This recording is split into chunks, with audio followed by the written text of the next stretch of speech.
दोस्तों जय हिंद। प्रधानमंत्री नरेंद्र मोदी द्वारा नए संसद भवन का उद्घाटन किया गया। हालांकि यह उद्घाटन अनेक विवादों से भी घिरा रहा, परंतु हम उन विवादों में न जाकर नए संसद भवन की विशेषताओं तथा इसकी आवश्यकता क्यों पड़ी, इस पर चर्चा करेंगे। चलिए दोस्तों, हम सभी जानते हैं कि संसद को लोकतंत्र का मंदिर कहा जाता है और 28 मई को इस मंदिर ने अपना नया रूप धारण किया है।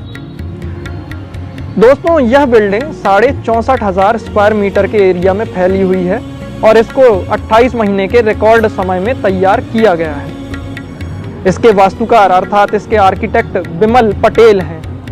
दोस्तों ये वही बिमल पटेल हैं जिन्होंने काशी विश्वनाथ कॉरिडोर का डिज़ाइन किया था और इनको भारत सरकार द्वारा पद्मश्री से भी सम्मानित किया जा चुका है। दोस्तों यह बिल्डिंग त्रिभुज के शेप में है और हम सभी जानते हैं कि त्रिभुज में 3 कोने होते हैं। तो दोस्तों इसके एक कोने में लोकसभा, एक कोने में राज्यसभा तथा तीसरे कोने में सेंट्रल कोर्टयार्ड होगा। अब दोस्तों इस त्रिभुज शेप का भारतीय संस्कृति में अपना महत्व है। कुछ वास्तुकारों के अनुसार यह त्रिभुज शेप त्रिकोण शुद्धि को दर्शाता है और इस त्रिकोण शुद्धि के कारण वाणी, विचार तथा कर्म में सामंजस्य संभव हो पाता है, जो कि वर्तमान सदस्यों के लिए एक बहुत ही महत्वपूर्ण आवश्यकता है।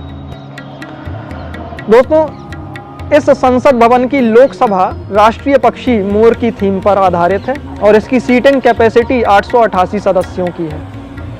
वहीं दूसरी ओर राज्यसभा राष्ट्रीय पुष्प कमल की थीम पर आधारित है और इसकी सीटिंग कैपेसिटी 384 सदस्यों की है। संयुक्त बैठक के लिए 1272 सीटों के सेंट्रल हॉल की व्यवस्था की गई है। दोस्तों इस नवीन संसद भवन के भूमि पूजन के समय प्रधानमंत्री नरेंद्र मोदी ने कहा था कि यह भवन नूतन एवं पुरातन के सह अस्तित्व को दर्शाएगा। और अगर हम वर्तमान संसद भवन को गौर से देखें तो हम पाएंगे कि वास्तव में यह भारतीय कला, संस्कृति एवं आधुनिक तकनीक के संगम को दिखलाती है। दोस्तों यह बिल्डिंग मॉडर्न पैरामीटर्स को ध्यान में रखकर बनाई गई है, जिस कारण यह भूकंप रोधी तथा आधुनिक फायर सेफ्टी मेजर्स पर आधारित है। साथ में इसको दिव्यांग अनुकूल बनाने पर विशेष ध्यान दिया गया है और यह एक पूर्णतया इको फ्रेंडली एवं फुल्ली एनर्जी एफिशिएंट बिल्डिंग है, जिसमें कि सौर ऊर्जा के इस्तेमाल पर विशेष बल दिया गया है।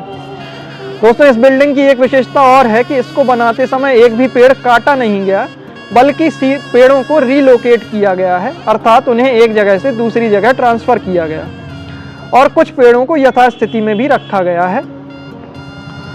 दोस्तों इस बिल्डिंग में हर राज्य की संस्कृति की झलक भी पाई जाती है। तो इसकी आवश्यकता क्यों पड़ी? दोस्तों हम सभी जानते हैं कि हमारा पुराना संसद भवन अंग्रेजों द्वारा डिजाइन किया गया था। क्योंकि यह अंग्रेजों द्वारा डिजाइन किया गया था तो उसको तत्कालीन अंग्रेजी आवश्यकताओं को पूर्ण करने के हिसाब से ही बनाया गया होगा, परंतु आज़ादी के समय हमने इसे अपनी संसद बिल्डिंग के रूप में, पार्लियामेंट बिल्डिंग के रूप में अडॉप्ट किया। अब दोस्तों चूंकि यह अंग्रेज़ों के ज़माने की बिल्डिंग थी और लगभग 100 साल पुरानी हो चुकी है, तो जाहिर है कि यह आधुनिक पैमानों पर तो खरी उतरने नहीं वाली। जैसे कि इसमें modern electrical arrangements, internet, wifi और फायर सेफ्टी, भूकंप रोधी तकनीक आदि आधुनिक पैमानों पर नहीं थी और इसके लिए इसमें अनेक एक्सटर्नल अरेंजमेंट्स किए गए, जिस कारण से बिल्डिंग को भी क्षति पहुंची। इस बिल्डिंग में जगह जगह पर सीलन भी देखने को मिली। साथ में इसकी सबसे बड़ी समस्या इसकी लिमिटेड सीटिंग कैपेसिटी थी।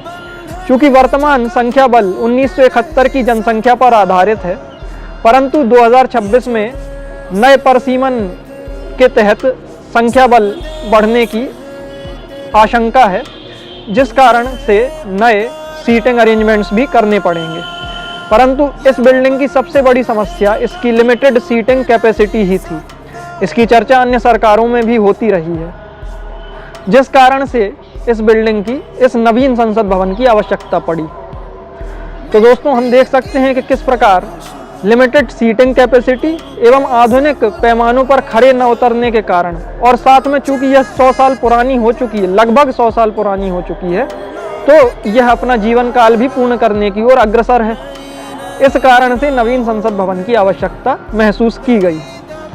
अब दोस्तों इसका इतिहास जान लेते हैं। इसका निर्माण कार्य 1921 में शुरू हुआ था और 6 वर्ष के अंतराल में 1927 में यह बनकर तैयार हुई। इसका उद्घाटन तत्कालीन वायसराय लॉर्ड इरविन ने किया था और इसके वास्तुकार एडविन लुटियन और हर्बर्ट बेकर थे। दोस्तों नए भवन के उद्घाटन के समय प्रधानमंत्री नरेंद्र मोदी जी ने कहा कि यह संसद भवन 140 करोड़ भारतीयों की आकांक्षाओं एवं सपनों को प्रतिबिंबित करता है और यह भवन आत्मनिर्भर भारत के सूर्योदय का साक्षी बनेगा। दोस्तों आशा करता हूं कि यह नवीन संसद भवन आत्मनिर्भर भारत एवं विकसित भारत के सूर्योदय को देखे और हम सभी भारतीयों की आकांक्षाओं एवं सपनों को प्रतिबिंबित भी करे। साथ ही सदस्यगणों से उम्मीद करता हूं कि माननीय सदस्यगण इस नवीन संसद भवन में नवीन ऊर्जा के साथ प्रवेश करेंगे और इस नवीन ऊर्जा को लेकर भारत को ऊंचाइयों के नए पैमाने पर पहुंचाएंगे एवं जन समस्याओं को नवीन ऊर्जा के साथ बहुत ही अच्छे तरीके से हल करेंगे। जय हिंद।